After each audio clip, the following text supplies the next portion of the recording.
विधानसभा में जो बजट का जवाब आज माननीय मुख्यमंत्री जी देने की शुरुआत की, हम उम्मीद कर रहे थे कि कम से कम अब बजट प्रस्तुत हो गया, उस पर चर्चा हो गई। चर्चा के बाद जो सही तथ्य हैं, सही बातें हैं, उन तथ्यों को जवाब के रूप में मुख्यमंत्री जी सदन में देंगे। लेकिन मुझे इस बात को लेकर के अफसोस है कि यहाँ बोलना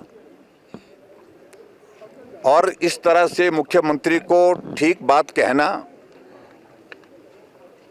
इसका कोई औचित्य नहीं रह गया है। वो अपनी बात पर अडिग हुए पड़े हुए हैं। उन्होंने बोलना ही गलत है, बोलना ही झूठ है, तथ्य तोड़ मरोड़ करके प्रस्तुत करने हैं। तो इसलिए हमने कहा कि हम थोड़ा करेक्शन करना चाहते हैं। जो आप आंकड़े यहाँ पर इस माननीय सदन में पूर्व सरकार के वक्त के लोन के दे रहे हैं, ये आंकड़े सही नहीं है।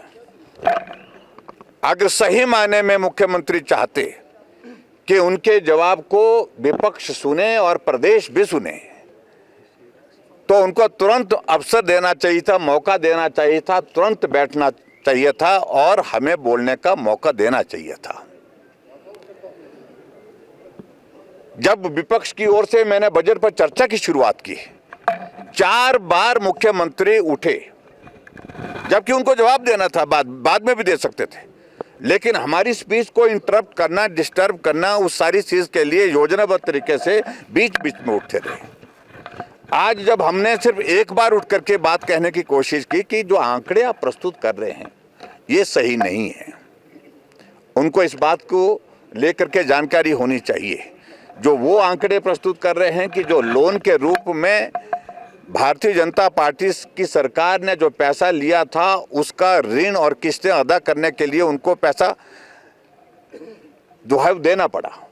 क्या भारतीय जनता पार्टी की 5 साल की सरकार को उनका लोन लिया और जो कर्ज लेने के साथ साथ जो ब्याज था उस पर पैसे देना पड़ा?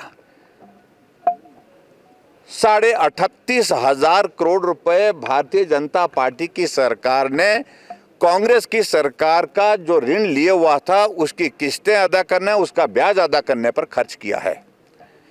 और आज भी मैं इस बात को जिम्मेवारी के साथ कह सकता हूं, विशुद्ध लोन अगर भारतीय जनता पार्टी की सरकार में 5 साल के कार्यकाल के बाद जो था, जिसमें ऋण और ब्याज की किस्तों को काट करके अगर हम उसको विशुद्ध लोन बोलते हैं जिसको, वो था 19,600 करोड़ रुपए।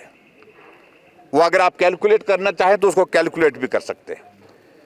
लेकिन यहां हिमाचल प्रदेश में अभी तक मुख्यमंत्री जी ने खुद स्वीकार किया कि कांग्रेस ने 2 साल के कार्यकाल पूरा होने के साथ में तीसरे साल का बजट प्रस्तुत करने तक लगभग 30,000 करोड़ रुपए ऋण ले लिया है।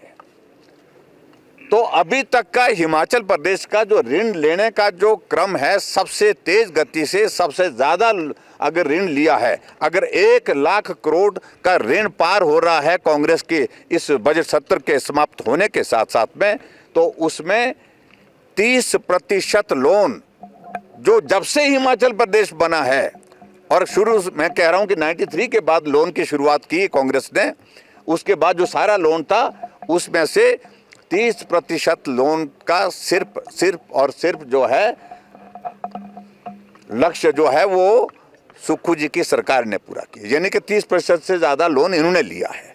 आप अंदाजा लगा सकते हैं कुल मिलाकर के प्रदेश किस दिशा में जा रहा है। हम सब लोग भी चिंतित हैं, हम सब लोग भी इस बात को लेकर के हैरान हैं, परेशान हैं कि हिमाचल आर्थिक रूप से पूरी तरह से पटरी से उतर चुका है। अब झूठ बोल करके कोई अर्थ नहीं है, झूठ बोल करके तथ्य ठीक नहीं होंगे, झूठ बोल करके जो है हिमाचल प्रदेश को आप पटरी पर नहीं ला सकते हैं। ऐसी सूरत में मुख्यमंत्री जी को स्वीकार करना चाहिए कि हिमाचल की स्थिति आर्थिक रूप से जो खराब है उसको ठीक करने के लिए हमको सही बात कहनी पड़ेगी और सही काम भी करना पड़ेगा। मित्रों, मैं सिर्फ आप सबके बीच में सिर्फ इतना कहना चाहता हूं कि बजट में जो चर्चा हुई वो सार्थक चर्चा हुई है। विपक्ष की ओर से तमाम मुद्दों को उठाया गया है, लेकिन उसके बावजूद सरकार अड़ी हुई एक बात को लेकर के कि हमने नहीं मानना है, हमने झूठ ही बोलना है, सत्य बोलना नहीं है, तो मैं समझता हूँ ये बहुत दुर्भाग्यपूर्ण स्थिति हिमाचल प्रदेश के लिए है। और आज भी हम इस बात को लेकर के हम चाह रहे थे कि हम बीच में बात करें कि जो विमल नेगी जी की जो मृत्यु हुई है उस पर अभी तक जवाब दें, मुझे मालूम नहीं जवाब देंगे कि नहीं देंगे, लेकिन आज भी हमने इस बात को लेकर के स्पष्ट कहा कि हमारी सीबीआई की जांच की मांग है। और एक अधिकारी सीआईडी के एसपी, नाम लेने की आवश्यकता नहीं है, सोशल मीडिया में अपने एक अधिकारी पुलिस विभाग में भी ऐसा है बोलते हैं। आप क्या संदेश दे रहे हैं? ये स्थिति दुर्भाग्यपूर्ण है हिमाचल प्रदेश के लिए। आज से पहले कभी ऐसी स्थिति नहीं बनी, न कानून व्यवस्था की दृष्टि से और न ही आर्थिक दृष्टि से और न ही विकास के जो पिछड़ा हुआ विकास जो आज के दौर में है, इसको ऐसी स्थिति में कभी भी नहीं ले गई कोई सरकार जो वर्तमान सरकार ने हालात पैदा किए।